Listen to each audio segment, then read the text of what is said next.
Hello and welcome to today's Right Hive 2021 panel on the topic Afro-Futurism. My name is Stephanie Contreras and I will be the panel moderator. With me, I have four guests whom I will introduce shortly. But first, if you're watching our panel, please know that we encourage your questions throughout. So if there's something you want to know, be sure to drop it in the chat. So now let me introduce you to today's panel. Up first, we have Brian J. Lambert. Brian is the lead contributing writer and editor at Wingless Entertainment Ltd.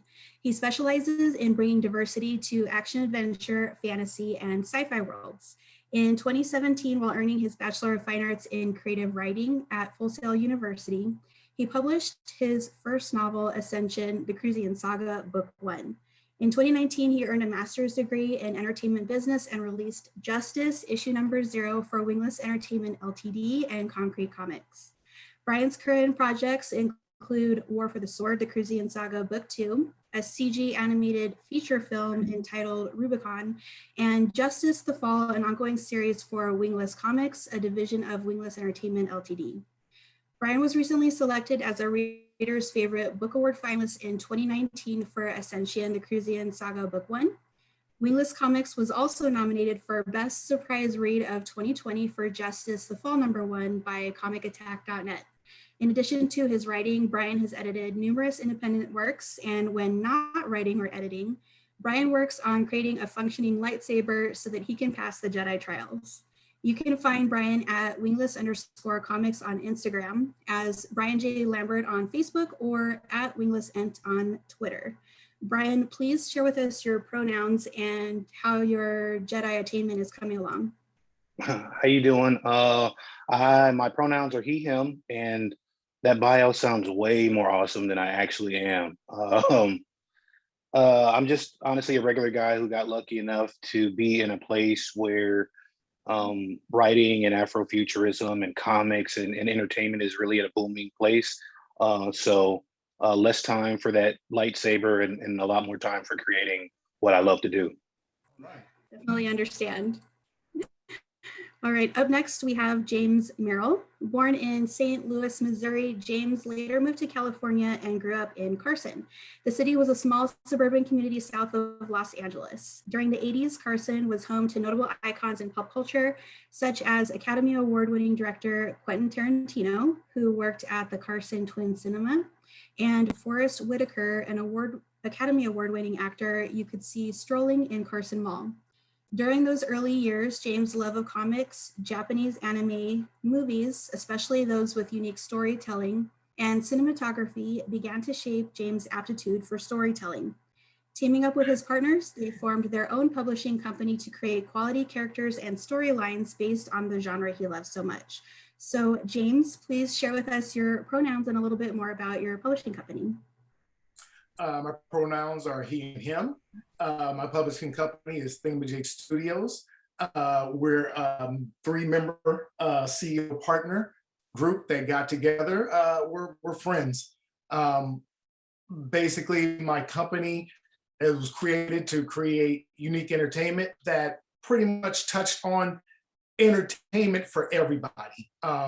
Although Black characters are involved, we're hoping to bring more characters and more diverse stories to create pretty much a universe or world building that can be inclusive of everybody. That is awesome. Thank you so much, James. Thank you. Okay, so next we have John Kimson. Born and raised in Long Beach, California, is where as a youth, John discovered he had a passion for animation, sci-fi, kung fu flicks, and especially comic books. After moving to Carson, California in 1982, he met his childhood friend, James Merrill, and found they had the same passion. As a youth, he loved to go to comic book conventions and dreamed of one day being able to be a vendor with his own superhero story. Now he has the chance, along with his co-founders, to bring new entertainment that will hopefully inspire a new generation of enthusiasts. John, please share with us your pronouns and a little bit more. Pronouns, James, him, and he and him, Thingamajig Studios. And yeah, like James said, diversity. My goal is to one day also have an animation company. where we can do animation with minority and diverse stories. And it seemed like the big companies are finally catching on to that because we're starting to see more cultures and more diversity in the film industry. So hopefully with the way the stuff is going now with how social media apps, you can do your own thing. We don't need a big company to produce stuff, just need the capital. And we're hoping to do that. Makes sense, absolutely. All right, thank you so much. All right, and now finally we have Manuel Godoy, who represents the #1 indie comic publisher in the Black community with close to 100,000 copies sold. In 2020, he raised $1 million to develop a Webtoons alternative app for the Black community and animated properties for his most popular brands. Now with a steady 100,000 a month in revenue, Black Sands is poised to be the strongest publisher in the nation for Black comic books. Manuel, please tell us your pronouns and share a little bit more about your publishing company. Yes, so well, he, him, that's what I go by. As far as our publishing company, we are kind of, monolithic on what we are creating for our consumers. We're creating content for Black parents and their kids. We focus exclusively on that audience.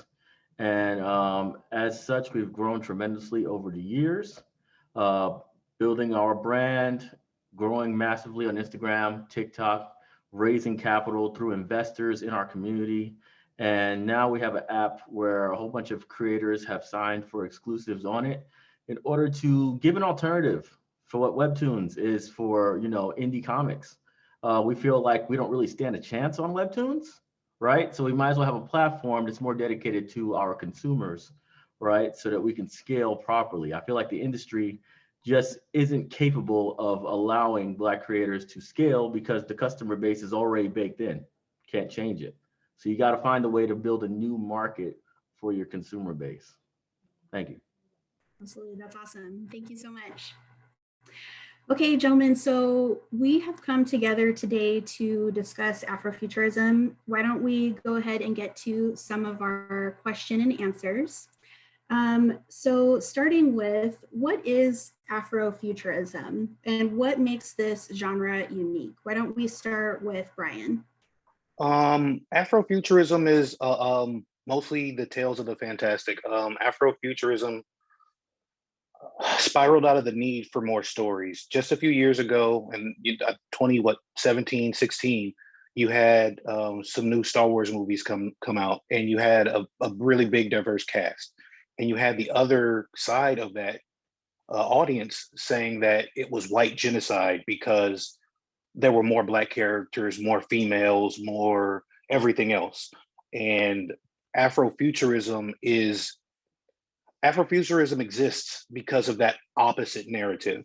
For so long and for so many forms of entertainment, Black and people of color were never represented, or were the token, or were the one-off, as opposed to presenting a future where that we exist. Afrofuturism is a future, and a lot of times unbound by colonialism, unbound by the diaspora, and unbound by the things that we actually currently live. Afrofuturism looks to tell all the stories that we were denied telling previously. And again, looking to the future, just as sci-fi once looked to the static future that people saw with the Jetsons or things like that.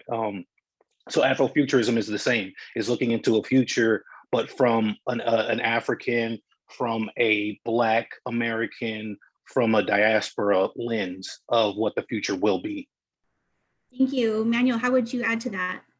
Yeah, I definitely agree on that part. It's definitely a genre that symbolizes us simply telling stories, that previously were just not greenlit. You couldn't greenlit them. You couldn't greenlight them in Hollywood. You couldn't greenlight them in the publishing industry. If you were a Black creator, you had to make something about some kind of superhero or something about civil rights or whatever. That was it. That was all you got. You couldn't do anything else. Maybe a religious comedy. That's about it. So our stories being told in different ways, typical ways. It's not even like revolutionary ideas. Some of it's just straight up sci-fi epic in space travel, right? But it's considered Afrofuturism because it just was 100%, non-marketable, about 20 years ago because the industry said so. They just said this isn't going to sell, therefore you can't have a future in this. So that's what Afrofuturism is to me. It's stories that everybody else tells. We're finally telling our versions of those stories, and now we can actually get to market with them. That's right, exactly. Thank you so much. John, how about you? The same, to me, also, it helps us break the stereotypes. Like I tell James all the time, I'm tired of seeing us as slaves, robbers. We're never scientists or inventing something or solving crimes. We've always been stereotypical roles. And so with us creating stories, you can see us in different lights, characters in different lights of what we can do, that we've been doing that they haven't told us. You have to find out in history books that they think we don't like sci-fi, we don't like space, we don't like the solve crimes, we don't like do nothing, but either hustle or be that hysterical robber or slave. I'm so tired of slave movies, it's just ridiculous. And every time there's a slave movie, it's always nominated for awards. So I guess how they can, it gets awards so we can make more slave movies. Like, dude, we're more than just slaves. So that's how I feel. That it gives us a chance to show us all in a different light. That we're just like regular people. We're just people. Exactly. James, how would you back that up? I back that up. I like what everybody said. Everybody said everything to the perfection of what it was. I can tell you my view on Afrofuturism is, I guess I'm going to go into my little world here and look at the fact that Afrofuturism is the word. There's also Afro-nowism and Afro-pastism. We're trying to get rid of the past and way things were seen. Currently, right now, Black culture is the flavor of the world. I'm going to be that bold and say it. We're the flavor of the world. Afrofuturism and Afro-nowism, all of that is a combination of not just written word, but we're talking about music and other forms of entertainment, stage acting, a lot of things being brought forward to the public so that the public can see it. Hamilton, even though it's Lin-Manuel and other Black actors, but it brought rap. And the fact that I could watch something that brought rap to a culture that was not as accepting of us and our culture just makes me smile. Going forward in what I want to write something that inspires all cultures. It's not just Afro, but it will be told through Black characters as well as other nationalities. I want something that this may sound a little funny, but I want something that any and every parent can show a child and put their child to sleep with one of our stories. Samuel Jackson's got his story to put you to sleep, which I won't say the title of, but he's got that. So I'm sure we can give them something a little more positive and inspirational to our future, because we do have a lot of hopes for not only our Black children, but as well as the world to get straight. Well, that seems like a good segue into our next question, which is, how did you get into writing Afrofuturism? Can you tell us a little bit about your origin stories? Was there a vivid moment where you said, this is my genre? Why don't we stay with you, James and John?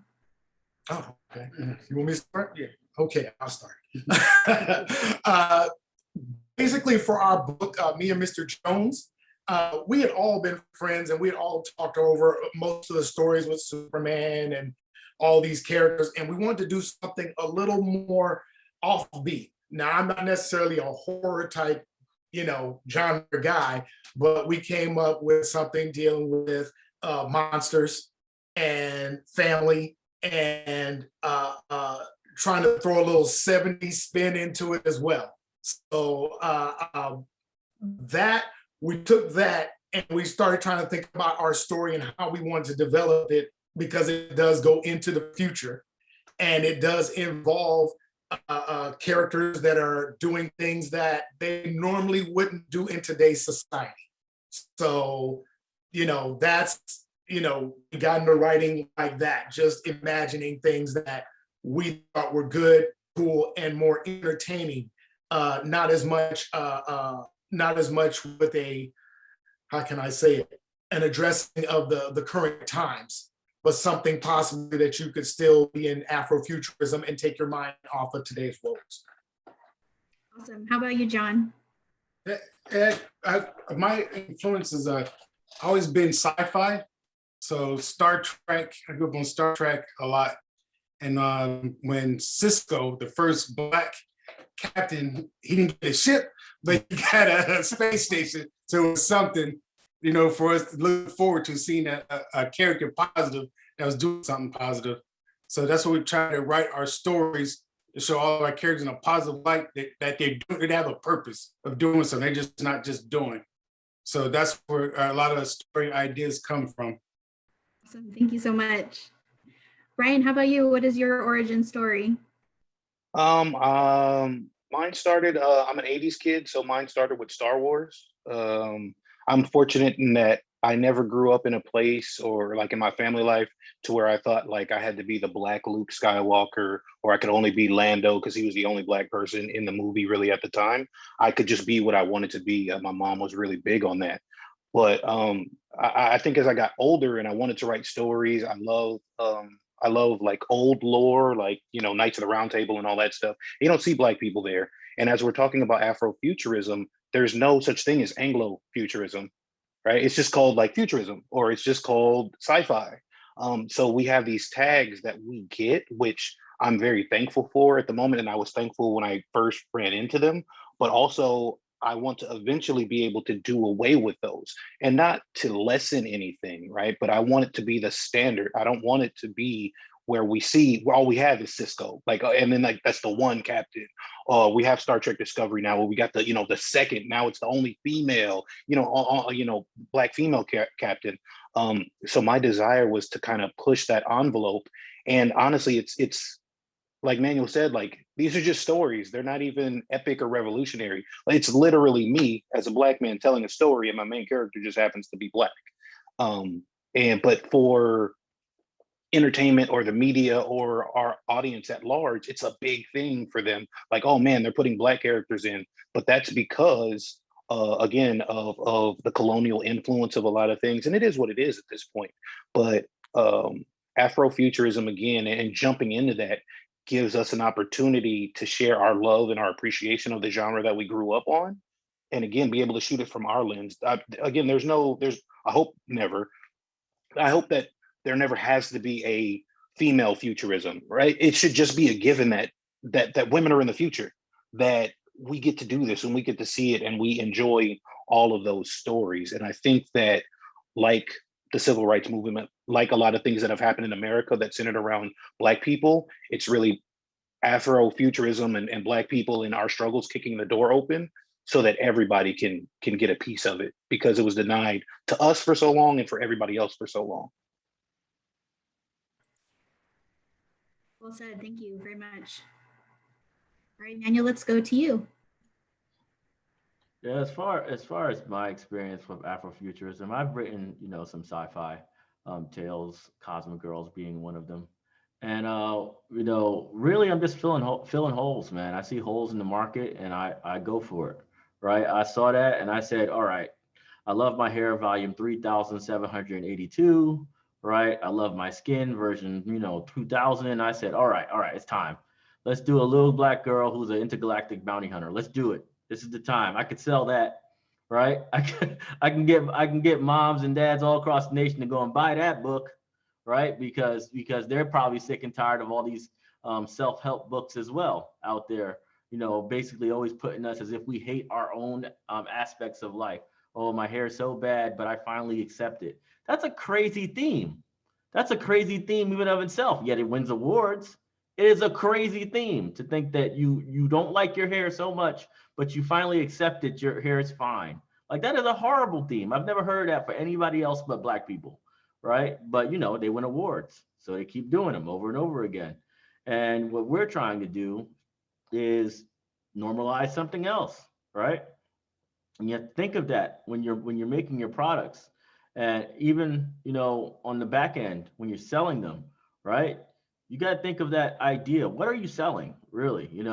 I mean, at the end of the day, like Brian said, it means a lot to them, right? To you, it's just a sci-fi story, but to them, right, it's revolutionary. Finally, someone did it. Oh my God, right? So we have to be thinking of that, and we have to keep that in mind when we're actually putting that out into the world, what it means to other people, right? And that might mean that you don't sell to everybody. It might mean that certain people might not feel included in it. But at the end of the day, right? That's just the way things are until you get a nice, beautiful show on Nickelodeon or HBO or something like that, where everybody gets to come to the table like, oh, this is the greatest thing ever. They don't care until it gets to that point. Until that point, your base is the only people you can rely on. Well, at least that's what I think. I think some of the themes that we're talking about as we're exploring this topic really leads into the next question that we have probably touched on a little bit, but what is the connection between Afrofuturism and activism? Manuel, why don't I stay with you for that one? Yeah, I believe just in general, independent publishing is activism in and of itself. What you're trying to do is basically you're saying, I will make this story and tell it regardless of what the industry feels about it, right? Regardless of what certain demographics might feel about it. You're just going to make your stories, you're going to put it out there, and you're going to market it as such. Therefore, Afrofuturism is just another way of us basically telling stories that other people refuse to allow to exist, right? And by doing so, hopefully we break a current gatekeeping system. There's a lot of gatekeeping in Hollywood and in the comic industry, period.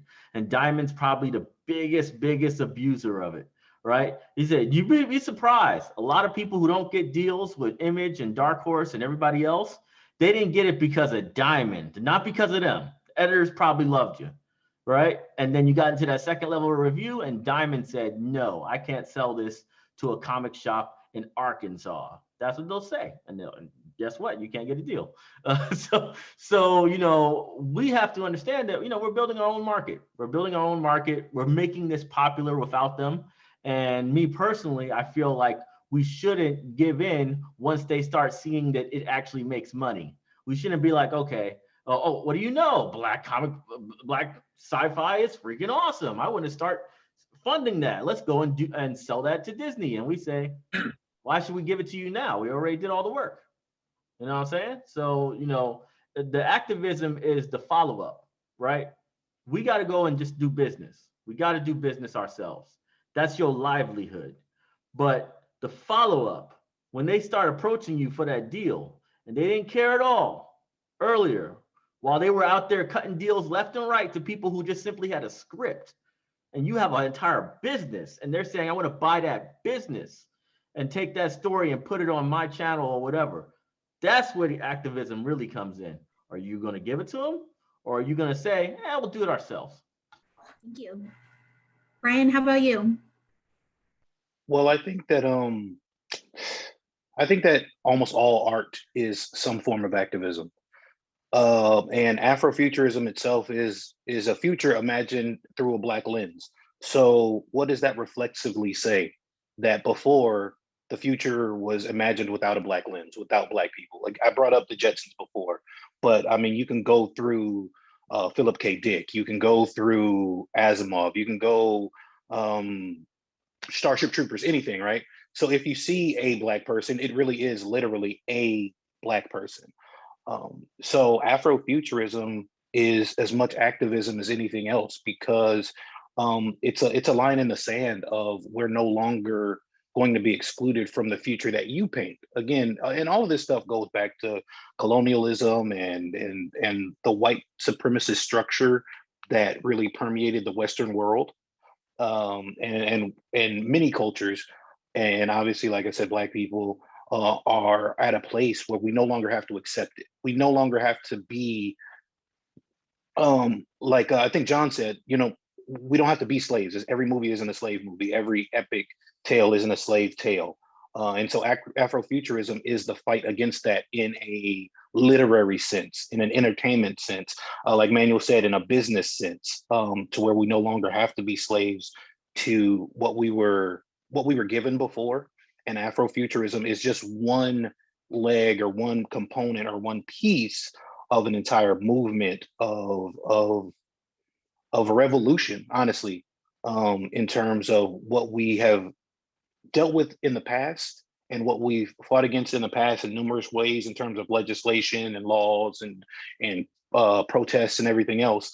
Afrofuturism, just like you said, Afro-nowism, Afro-pastism, reclaiming some of our heritage. Obviously, the people on this panel, we've seen Black Sands. We know that there is a strong Egyptian lore in there and an African lore in there. Same for what I do in Wingless. There's a lot of lore and biblical lore. Thingamajig Studios, man, you got the 70s, you got the Monster Tales, you got all this stuff that rewrites the narrative that we never had access to. So when you are taking access from people who previously denied it, like Manuel said, with the gatekeeping, then that is activism in itself. Every breath, every story, every line, everything that we do is activism, because we are actively standing against what we were originally given. Thank you so much. Okay, James, John, how would you pitch in? Okay. I loved everything that Ryan just said. Activism, Afrofuturism, pretty much to me is us moving forward with our designs, what Black people for a long time have been determined to do, which is put out our brand and prove that we don't need a Superman. We can have icon. We can have characters that are already been built to represent us. The activism part of it is, I'd have to say, our organization, our getting to places where we don't need a diamond distributor, as Manuel was talking about, where we don't need anybody, we don't need a television channel. We can get together and get our stuff out, and so that everybody can see, and we can be as diverse as what we want, and not have somebody say, this is not going to sell, where everybody can get a fair chance to get their stuff out. And of course, not everything's going to be good, but it's at least a hope to get what we want. And piggyback on Manny with the gatekeeping, it's a lot of that with the industry, where since we started, I've seen people at cons who say, oh, I'm getting a deal with Disney, and Disney buy their stuff, and then they put them in red tape, and now they can't release their stuff because they didn't sign a contract with Disney. And it's like the big corporations take away that competition. That's why, as with Afro-Futurism, that it's important that we do our own stuff, start our own company, get our own stuff out there, where we don't have to answer to somebody saying, you can't do this, you can't do that, or that'll never work. We can just do it freely and have our own free creative space. Well said. Thanks, guys. So if I am attending the Right Hive 2021 panel and I'm learning about Afrofuturism, what are some of your favorite examples of this genre? Can we go around the room and maybe list some examples, and we'll be sure to put them in the chat. Why don't we start with you two, James and John? You first, John. Well, like I said, with me, it has always been sci-fi. Like I said, Star Trek is on Star Trek. That was the first Black woman or Black person that was in space, and she was treated like a person, and not because of the color of her skin or how she looked or her hair. And as it went on, you got more Black characters. They weren't main characters, but you did see Black characters where they got killed or didn't go down or went down with the ship. They were there. And then as the 90s and now, we've seen that you see more diverse on that show than most sci-fi shows there is. So that was my gateway into, like I said, storytelling, seeing our people, and that we can be more than just, like I said, thieves or a drug dealer or a pimp. So let me see. Not necessarily a Black cast, but Black people included. One of my favorite shows is Battlestar Galactica. There were some key people that were important. And I think shows that they cast important characters to, as opposed to the main character. I like I said, important characters, not a drug dealer, pimp, or somebody hitching a ride on some starship or something like that. I was always Star Trek. I always loved. I got my feelings for the convention because I mentioned Star Trek Next Generation, and I mentioned Worf, and I mentioned Geordi, and the person burst my bubble by saying these people, one's an alien and one's blind. And but I was trying to explain to them that this was progression for what they could have been. And so, you know, those shows I like. There's a few more, but my view, I guess, on Afrofuturism kind of blurs into Afro everybodyism, probably. You know, but I want to see everybody progress, but I still see the Black struggle and still see the Black shows that need to go forward. But some of them I have faith in, some of them I don't. I won't say the ones I don't, but let's just stick with Star Trek and Battlestar Galactica for now. All right, fair enough. Those are two of my favorite also. Manuel? I'm sorry. Manuel, how about you? What are some of your favorite examples of Afrofuturism? Well, we have a couple that's going to our app, BSP. So that's Macchiato and GPD, you know, Galactic Patrol Delta. Those are some. I like this book, Lost Children of Andromeda. I just love that book. It's not in any cinema, right? Maybe one day it will be, but I personally love the series. You can just look that up. You know, you'll find it pretty simple. And as far as like mainstream stuff, my favorite is The Expanse. There's so many powerful Black people in that entire series, and they're like regular people. They're freaking inners, they're outers, they're Martians, they're generals, they're commanders of the entire military, they're freaking trade kings and all. There's just so many roles that they play to the point where you're like, yo, there's like no racism in the future, right? like you really feel that way from The Expanse, right?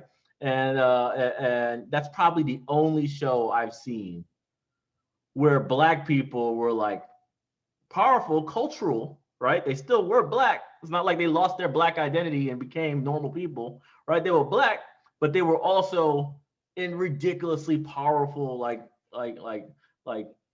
positions throughout the entire, storyline and stuff like that. So I always thought they did it better than everybody else when it came to diversifying a cast without robbing people of their identity, right? The Indian people are still Indian, right? They might be in charge of the UN, but they're still Indian, and I just think that was one of the best ones out of all of them so far. Hopefully more stuff comes down the pipeline like that, right? But it's kind of unique right now. That's a great example, absolutely. Brian, how about you? What are some of your favorite examples? So I'm going to say some of the literary examples. Dark Universe, Bright Empire. It's an anthology of sci-fi tales. Robert Jeffrey, who's a colleague, is an amazing sci-fi writer, and all his stuff is Afrofuturism. There's these three guys I heard about somewhere, Thingamajig Studios, I think it is. They do some great tales because honestly, we're on this panel and we make jokes, and I actually know these guys. We've tabled together at conventions and stuff. But Afrofuturism is also like it's happening at the moment, So the tales that when they're retelling some of the things in the past and moving into the future, they're part of it. Like Manuel said, Black Sands has some stuff that's going to be Afrofuturism kind of tales. But again, for me, I believe it when you're retelling histories or you're retelling mythologies, that's a part of futurism as well, because it builds on a new legacy.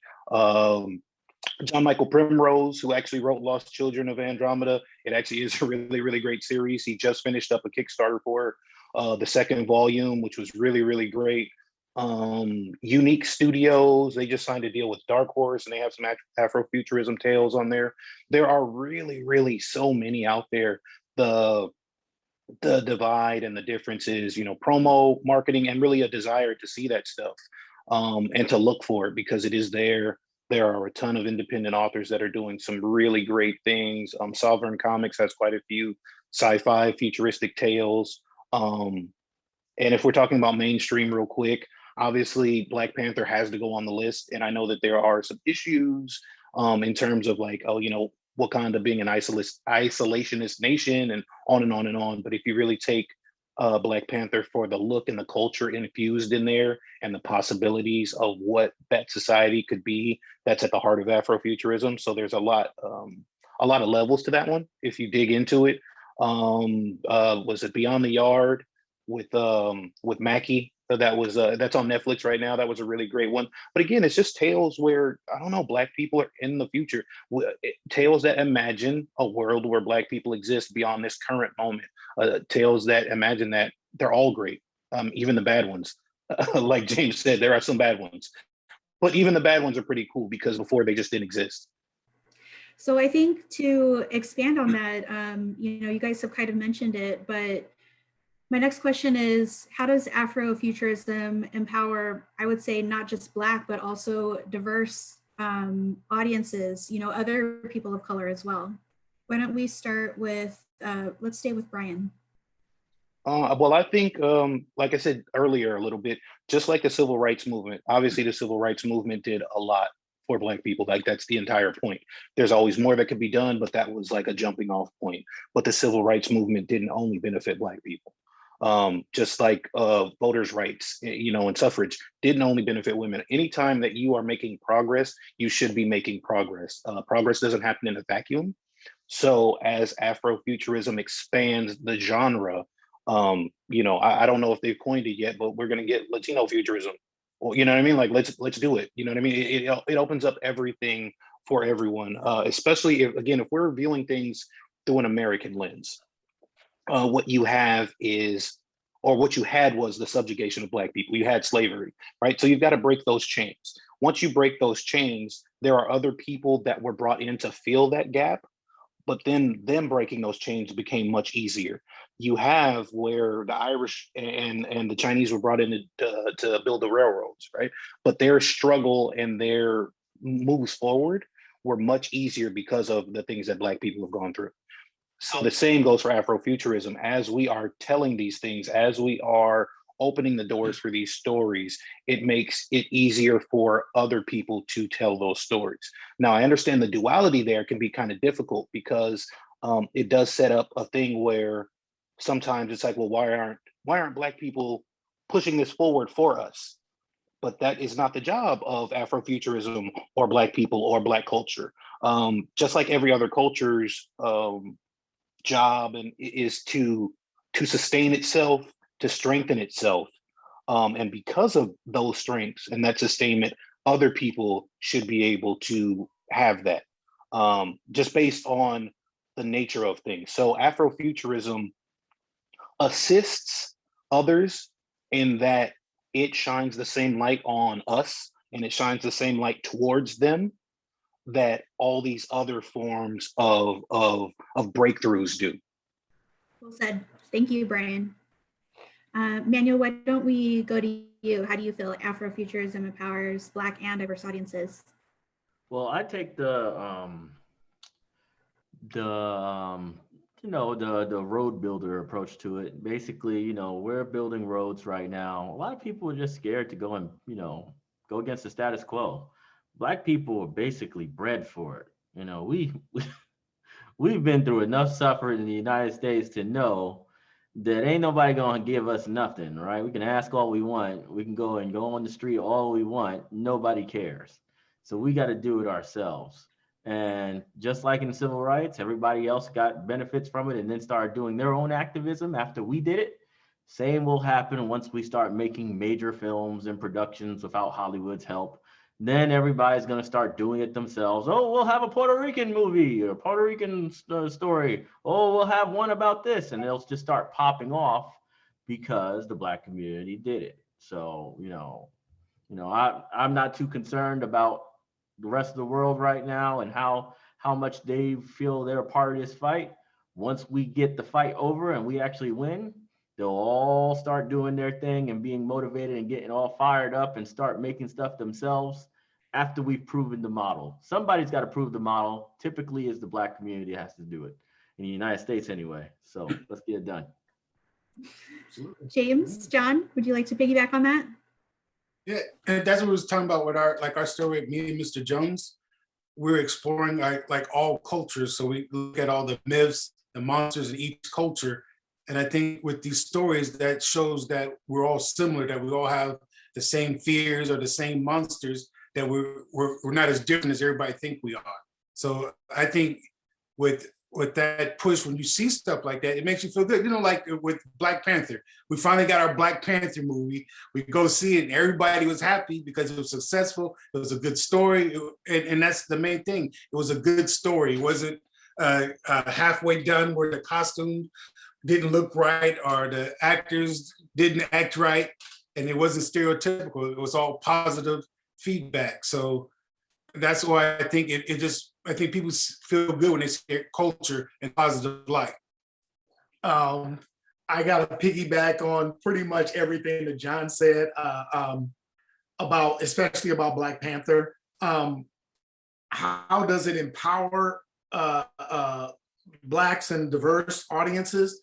I think it empowers us from within. I'd like to see the success of Black Panther should have empowered and inspired each and every Black person that was available with a talent that's able to get out here and do things.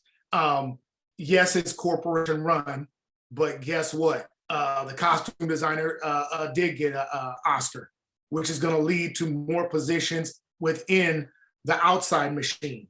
The inside machine should be looking to progress and put out their stories. People that think that they actually can't do something, they now can do something. So, you know, that's how I feel like it should empower our successes, should empower everybody, especially among our own people. We need to brag about it within our circles and get people out there that are ready to do things. We have us, you know, Brian and Manuel and John and I, we're all inspired to do things and put things out for Black people, and then also attend conventions and do things for Black people and work together to help each other. That's what this inspiration should bring. Fair enough. All good points. Thank you, guys. All right, so let's dig a little bit deeper into the writing of Afrofuturism. What are some common tropes within this genre? Can we start with you, Brian? I would say common tropes in Afrofuturism are common tropes in anything. I think the genre itself is a little young to have common tropes, but I also believe that tropes themselves, again, everything's going to go back to colonialism, right? So you have certain tropes that are based on certain things. You have the magical Negro trope. Why do you have that? Because they wanted someone to be included in the story, and we're going to give a Black person. Oh, and they're going to have power. But the only reason they're going to be there is so that they can empower the white lead character. And that's what, you know, that's why it's a trope, because it's not actually any good.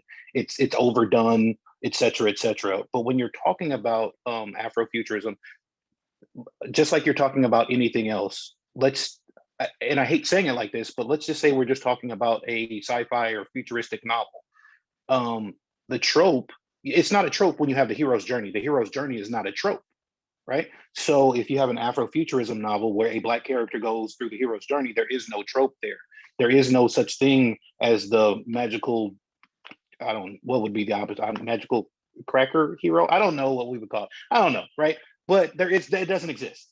As far as tropes go, the only trope you're going to have is, oh, this guy is in space. Oh, this guy is a smuggler. You know what I mean? Which is not actually a trope. Those are plot points. Those are character development pieces. So I'm actually thankful that we are in a place where Afrofuturism is new and it is from a different lens. So the trope aspect exists less. Now, if we are talking between genders, that's a little bit different. You brought up Romeo and Juliet before we even started recording, and we're talking about the, lovers lost, forbidden love, enemies to friends. But those are well-worn tropes in literature, period. So yes. I don't think that you can attach tropes to Afrofuturism that have like been done or overdone, because it's still it's in an infantile stage of what it is. And so everything that we might consider a trope is actually a triumph. Oh man, every time we go, the Black people are rulers of the planet. Well, thank you. You know, every time they're kings of the, thank you. I'm gonna go ahead and take that. Like, that's not a trope. That, again, that's rewriting the narrative that we've been given. The narrative that we've been given is slaves or workers or pimps or robbers and, you know, whatever, on the wrong side. He grew up on the wrong side of the track, so blah, blah, blah, blah, blah, whatever. None of that exists. What you have, again, is repainting and retelling the future that we were given. So you can't have a trope. Someone the other day wrote, "Oh man, I'm really getting tired of the bulletproof superhero trope with Black people." I was like, "What? They're a superhero. We can't even be bulletproof." That's exactly what we should have. That's not a trope. That's a benefit. Like, that would be the stupidest superhero in the world, is if Black people have superheroes, but we still got to get shot. So I say all that to say that what we would consider tropes in normal literature, because it's Afrofuturism, because it's from a different lens, because someone else is telling it, than the normal storyteller, it's not a trope, it's a truth. And it's a truth that we're writing and we're making happen. I feel like that's going to be our like quote of the day is, every time there's a trope, it's a triumph. Thank you, Brian. I appreciate that. Manuel, how would you weigh in on this? Honestly, you know, I'm not too fond of the question. You know, I really don't have much answer for this particular type of question. You know, just don't make any sense to me. You know, Afrofuturism is not even really a genre. You know, people like saying it's a genre, but there's so many dang stories in that genre, right? It's like, well, what do you call it? It's like basically any kind of Black trope you'll say is a trope at that point, because Afrofuturism is extremely wide, you know, segment. So, you know, me personally, I don't necessarily feel, you know, there's a real answer to this, you know, so I'll probably pass. Fair enough. Any final words, James and John? I'm between them both. It's kind of funny. This question kind of makes me think. It kind of makes me change the question. There's a white version and there's a Black version of a story. I was watching a YouTube interview with Dwayne McDuffie where he described writing and some of the ideas he had for the white book that he was writing on. When he wrote them on the Black book, it was great over here, but oh no, this couldn't happen with somebody Black and all that. So, and it was virtually the same story. So Daniel's got a point. I'm not going to pass on it, but I'm going to make that point. I'm going to pass. Going to do a pass? Yeah, I'm going to throw a pass.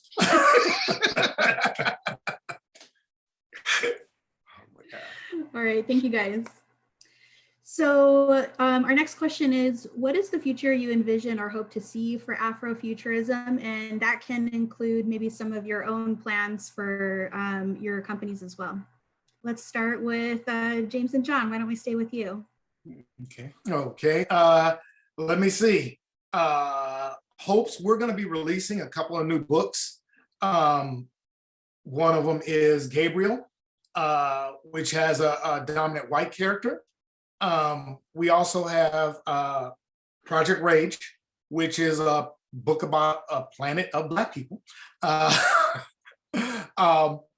And we're hoping that these will open eyes to a future of inclusion, and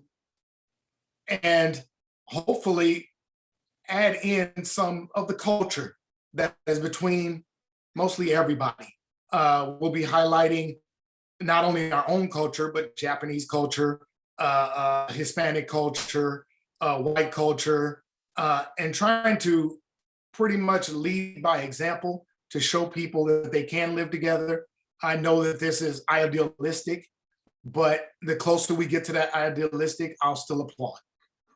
And John, what else do you Well, like a direction or a company, because like I said, we're trying to move towards animation, because there's not a lot of Afro-Futurism animation out there.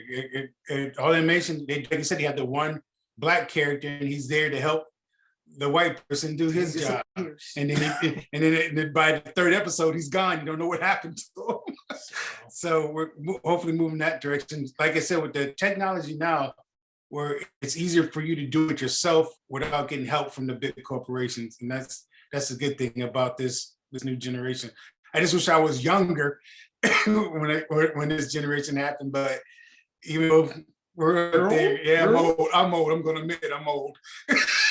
Then what happened to me? I'm beautiful still. You can look good, but you don't feel good. Manuel, you're a great inspiration on being able to get that money to get your own alternative to webtoons. That's Afro-Futurism right there. That's right. a prime example. I'm sorry. It's okay.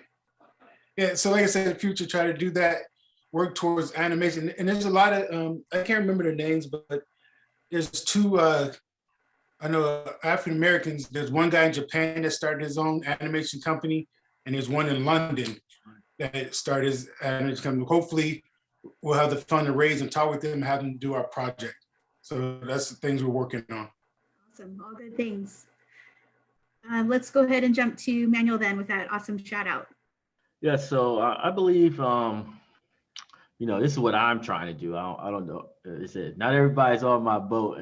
As a matter of fact, a lot of people think that I'm a little bit too hostile to the rest of the world, right?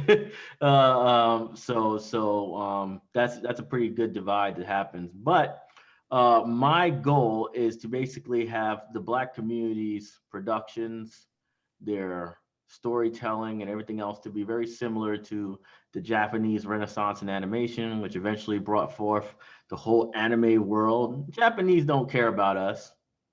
They're gonna make Japanese anime and you gonna consume it one way or the other, don't matter.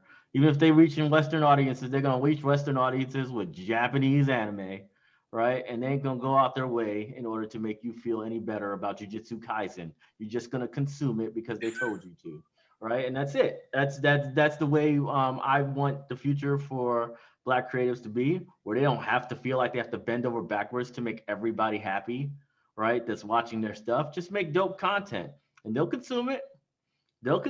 And then eventually we're gonna go past this phase where you got a whole bunch of ultra conservative people out there talking about why is everything gotta be Black, right? And you can just ignore them, right? And keep selling your product. And you'd be surprised how many people on our side of the fight. You don't have to go out your way to convince them. They're cool already with you. Just freaking make the content. There's been a huge fight on TikTok recently for me, right? Where people were flooding me hardcore, and then like the whole army of TikTok said, we got your back. Everybody, white, Black, Asian, didn't matter. They were like, yo, this stuff is dope, man. How come people are hating on this? And the more they dig, the more they realize they just hating on it, right? and I feel like we have the chance to really revolutionize this entire space, create our own market, right? We can call it whatever the heck we want. We won't call it cartoons. We won't call it anime. We'll call it something else, right? And it'll be our thing that we're developing. People will be like, yo, I'm gonna watch that. What's it called? And hopefully we can, circumvent this entire system, right? There's no reason why we can't make our own Funimation, right? And have our own kind of animation properties developed in the West and say, this is the kind of stuff we make. If you want it, you want it. If you don't, we'll sell it ourselves, right? And, I think we have that power right now. We just gotta be bold enough to take it and don't care about the consequences. Everybody's scared about the consequences. That's the biggest thing. They're like, oh man, I might never get a deal with Disney. Ah man, and it's like, did you check the history books? 40 years, we haven't had to deal with history. What's the point now? What's the point now? It's like, how many people? Yo, our boy over there, Aunt Piper, what happened to him, man? He sold his show, right? He sold his show, he got the deal, and then, it was all for the investors. They were like, yeah, look at that. We got Black, look, we're helping the Black community, Black indie projects. We're bringing it home. We're doing all this big stuff. Did that for the investors. 6 months later, they go bankrupt. Show never happens, never gets a secondary deal because it was all for the investors. It wasn't a real play. It was just something to say, look how diversified our content is. When it's gone, nobody wins. Nobody wins. but this was the one guy who sold the show to Hollywood for once. It wasn't a celebrity, one of the 4 Black celebrities that they picked for every single Black production in history. You know, wasn't Ta-Nehisi Coates. It was a regular Black dude, and he got a deal, and it was taken away from him just like that because it wasn't a real deal. It was something for the investors. We got to prepare for that. We have to play defense. You just have to be able to say, we're going to make it ourselves. If you want it in a third-party distribution deal after we make it, like Netflix does with freaking CBS, they say, hey, I like that show. Can we show it? You say, yeah, we already showed 2 seasons here. Buy them from us. And they go and say, okay, we'll buy it from you for 2 seasons, right? For 2 years. So we can show it on our platform. We'll pay you for it, but you still own it. We're just licensing it for a short period of time. Why can't we do that? So that's my belief on our future, you know, ordeals for Afrofuturism, for African American content, period. Let's go, man. Burn Rome. Who cares? Burn. Thank you, Manuel. Brian, let's go to you next. As far as Afrofuturism goes, my ideal and my plan would be that it's not Afrofuturism, right? It's not looked at like that. I like what Manuel said about anime, and anime is not a subgenre of cartoons, of American cartoons. It's just anime. Unique Studios approached a couple of us, I think last year, and their idea was to rename even Black comic books Sensiel. And it comes from the African word, basically for like pictographs on scrolls. And I think moving into that and renaming and rebranding is an important part of moving it from right now what would really be called, or what mainstream media would call, a subgenre. Because if we're really talking about it, you know, as far as mainstream media goes, they're going to call Afrofuturism a subgenre. Afrofuturism is not a subgenre. Afro anything is not a subgenre. It is a genre. So if we're moving into entertainment that's based on these things, in my opinion, then it needs to, you know what I mean? It's going to have to go through a big rebranding period. It's going to have to go through a period where people realize that, again, like Manuel said, like anime, right? Anime just tells the stories it wants to tell. And it doesn't have to say anything else. It don't have to tell you it's, oh man, comes from Japan. You know from the names, you know from the look, you know from the style. And the same thing should be and will be, in my opinion, the future of Afrofuturism and of Black entertainment, in that some of these names and some of these subgenres are ways to shrink us, to make us smaller, to put us in a box and say, hey, they can only do this. Oh, they can only tell tales about space because we call it Afrofuturism. But that's why you have speculative fiction. That's why you have all these other things. And once we take the reins of distribution, once we take the reins of infrastructure, then there's actually no limit to what can and will happen with it. And those are the big points. I did want to add one thing. When we were talking about the tropes, I think that one damaging part about tropes, especially in quote unquote Afrofuturism or Black literature, speculative fiction as a whole, is that people will try to attribute stereotypes to tropes for Black people. The angry Black woman is a trope. It's not a trope. It's a stereotype. Because if you have the opposite end of that, then it's just, oh, that's a character. And so I agree, and I think my comments reflected that tropes, as far as Afrofuturism goes, is kind of a misnomer, but it's an even bigger misnomer when, again, stereotypes are very easily and readily attributed to Black people, whereas other people get to have tropes. Oh, it's a trope of him being great, but ours is a stereotype, and this is how they really are. And so again, that's a big misnomer as far as tropes and literary tropes go with Afrofuturism and Black literature as a whole. Well said. Thank you so much, Brian. So I think we're coming to the consensus that Afrofuturism as a term of a genre, it really isn't working for us anymore. But if I could say, as a writer, somebody that is interested in topics like these, if you were a mentor to a writer like this, what is maybe some advice that you would give to someone that is interested in that? Can I start with you, Manuel? Sure. Well, first thing I would say is take my 90-day book publishing course on YouTube. It's free. dozens of hours of content, right? I approach things from a business side, so I never look at things from a writer side. I suggest a book that nobody, that's not written by Black people, but I always suggest it. Save the Cat. Read the book. Save the Cat. Don't read the How to Write Novels. Save the Cat. Read the original screenplay one, because that one is very direct, very clear, short, to the point. Write stories that sell, and know what kind of stories are actually being told and how all of them are basically the same. He said it's not about making a brand new story that nobody's ever heard of. It's about telling it better than other people have, right? And once you figure that part out, the creative side of it, you have to be thinking of how you're going to sell that product early, right? And there's two questions you should always ask yourself, not two questions, but two things you should ask yourself is, am I selling this to the industry or am I selling this to independent consumers? They are two completely different products.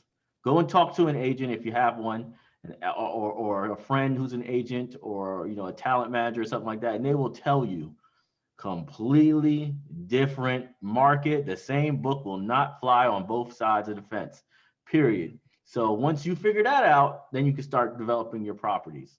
And there's nothing wrong with the industry plays. I know a lot of people in the industry who does just fine, right? But it is a completely different game. And once you figure that out, you'll definitely be able to write stories that will be correct for your market, whatever your market is. If you're indie, you have to do a lot more research. You have to know who your customer is, build it up early.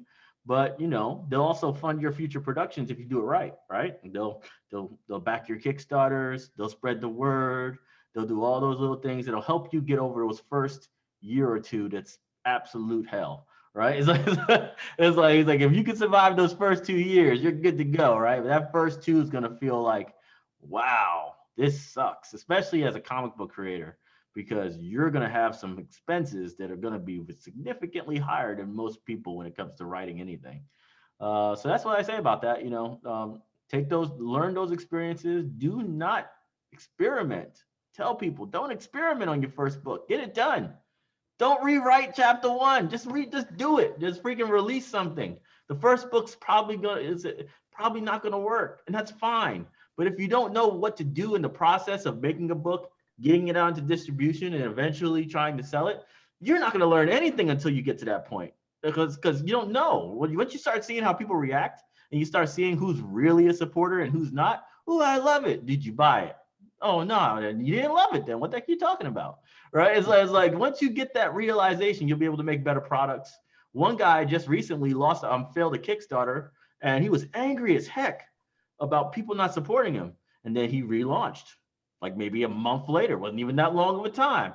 And then that time he blew it out the water. And he blew out the water not with the same people, but he just changed the way he marketed it. He changed his approach to the campaign. He launched it, was successful in like freaking 5 days. It's like you just gotta figure out what the heck went wrong the first time around. It's not the consumer's fault, right? Whether it's an industry person or whether it's an independent customer, it's never their fault. It is always 100% the creator's fault. And we just gotta be able to find those problems that we have and then grow from it. That's all I got. Thank you so much. Great mentorship advice. I appreciate that. James, how about you? Well, I also engrossed in Manuel's information there. I'm not even sure where to add to. I believe that first step in writing is to decide on exactly what it is you're going to write and what is in your mind as something that's, if you think of your particular topic, think of an impossible situation, and then try to write backwards what you want to see happen at the end. And then you can start adding in the characters you want to make that happen. And that seems to work. And everything else Manuel said, I'm done. Yeah, I would just tell him that, again, once you get your characters and your world, and don't be afraid to think outside the box. Don't overthink what you're doing. Be confident what you're doing and stick with your plan. Because when you start veering out, that's when you lose, and you lose your audience, you lose yourself. There's no second guess yourself. Thank you, John. Great mentorship advice. Brian, would you like to wrap up some mentorship advice for our watchers? Yeah, so Manuel gave everybody a real quick master class on the business side. So listen to everything he said, whether or not you're able to put it in practice, like listen and learn from it. Now, while I do the business side, the writer side is really important to me. The story part of it is really important to me. And as we're all artists and we're all creatives, creatives are sensitive people, but you need to be realistic about what you're doing. So don't just think because, hey, man, I wrote this story, so everybody should love it. Like, there are going to be tons of people that never like it. There are going to be tons of people that never want to read it. Also, study, practice, learn. Just because you can write something down doesn't mean that you're a writer, honestly. Um, my first book, which I don't know how I won an award for it, looking back on it, I was like, you guys, is this the same book that I'm reading? And that's my own work, right? So study what you want to do. Novel writing is different than comic writing, which is different than TV writing, which is different than film writing. Study what you want to do, immerse yourself in that so you're actually putting out the best product. Now, you shouldn't go and spend 10 years writing one book. That's ridiculous. But refine it. Don't just say, oh man, because I wrote this down, it's dope, it's great, it's finished. No, get an editor, get some people, get a beta reader, because, I've experienced that every writer, in my opinion, at one point or another, writes a story that's about their worst period in school, whether it's elementary, junior high, high school, and they get to be the big hero that has the car and gets the girl and does, everybody does that story. Get that story out the way because it sucks, I promise you. And I know you love it because I loved mine, but it's trash. Don't do that one, right? Get that out the way, write that, and put that in a little box and keep it forever because I still have mine. And then go write the good idea. Go write the story of triumph. Go write the one that has a little bit of depth to it, where you're building on some things and you're doing some things. And once you do that, you're going to resonate with the people that you need to. And if you're following, again, like I said, Manuel's advice, if you're listening and you're hearing that stuff, then all the things start to line up. I know the same guy. I was in on that chat too, where that guy had that Kickstarter that failed, and he was mad at his mama, he was mad at his family, he was mad at the fans. He went off on everyone who ever existed, right? And everybody who was in the chat, and it was hundreds of us. Literally hundreds of independent creators were like, who are you though? We've never seen any promo. We've never seen any advertisement, anything. And the moment we got that, then everybody jumped on and was like, oh, this actually is pretty good. We should check it out. So you have to be realistic about one, what you're doing and what you're writing, and is your content any good? Because everything you put down is just not good intrinsically. And then you have to do the business side. It is more work and it is more investment than people really think. These things don't happen overnight. You're not Rudyard Kipling. Like, it ain't gonna happen like that. You're not Stephen King. Like, this is an entirely different era. So you have to get some expertise in not only the business, but also the craft. And I'm always 100%, Emmanuel, you can take the business side. And I'm not saying that I don't do that, but you're more studied in it than I am. I'm going to hammer everyone home about the craft of it, because you might have a product that looks good, but look at Image Comics. Image Comics looked amazing, but the craft of their writing was horrible. And that's why all of those comics from those great, great artists no longer exist. That is the truth. Thank you guys so much. So it's about that time to begin wrapping up our panel. I want to thank you all as our panelists for the time and expertise on this topic. We as a group will stay in the chat for a little bit longer to continue answering questions from the Right Hive 2021 attendees. But why don't we go around the room briefly and let our viewers know what projects you would like to plug, and also how to find you guys after this conference. So Brian, would you like to start? Yeah, thank you very much. Thank you all for being on this panel with me. I mean, I know I didn't set the invites, but I mean, thank you for sharing this space with me. Thank you, Right Hive. You can find us and me on winglessent.com. So www.winglessent.com. You can find us wingless_comics on IG, Wingless Entertainment on Twitter. Brian J. Lambert on Facebook. We have just finished up the Kickstarter for Nightfall Part 2. We'll be back in late May, early June for Nightfall Part 3. It's an epic series, an epic crossover between a couple independent comic book companies. We hope you guys enjoy it. And we're fairly accessible, and we look forward to hearing from you. Thank you, Brian. James, let's go to you. Okay. I want to thank everybody on the panel. This has been fun. We are at thingamajigstudios.com. We have several projects coming out. We have Gabriel. We also have a book called Buffalo Squad, and we also have Project Rage. Our main product is Me and Mr. Jones. We're very proud of that. That is out and that store is near you. We're actually at a store in the Carson Mall, South Bay Pavilion in Carson, California, underneath Black Star Collectibles. You can find us there. And I think I said the website wrong. It's www.thingamajigstudios.org. So let me change that out. www.thingamajigstudios.org. Thank you. And also remember, entertainment for your imagination. Thank you so much, gentlemen. Manuel, let's go to you. Yes, anybody can follow me on Facebook, Instagram, TikTok, or YouTube as Black Sands Entertainment, no spaces, hopefully with a verification check one day in the future, who knows, right?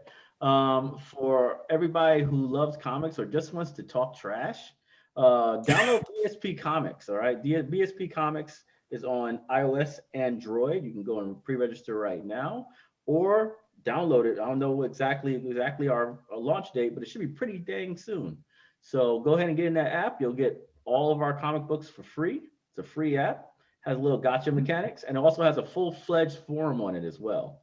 So there's gonna be a lot of talking on there about stuff that has nothing to do with comic books. And that's completely all right. It's our space, so we can go and do whatever we want with it. Furthermore, if you want to be an investor in my company, we have thousands of investors already. We're going to be doing a lot more investment rounds in the future. You definitely want to pay attention to what we're doing on social media or on Patreon. Just make sure to follow, make sure to keep your eyes on in the next investment rounds. They're definitely coming, and they're coming very quickly. So that's all I got. Thank you guys so much for inviting me to the panel, right? And, you know, comic book life, let's get it. Thank you. So that does it for this panel on Afrofuturism. I hope you enjoyed it and learned a lot. On behalf of Brian J. Lambert, James Merrill, John Kimson, and Manuel Godoy, I'm Stephanie Contreras. Thank you so much for watching, and we'll see you guys soon. Okay. All right.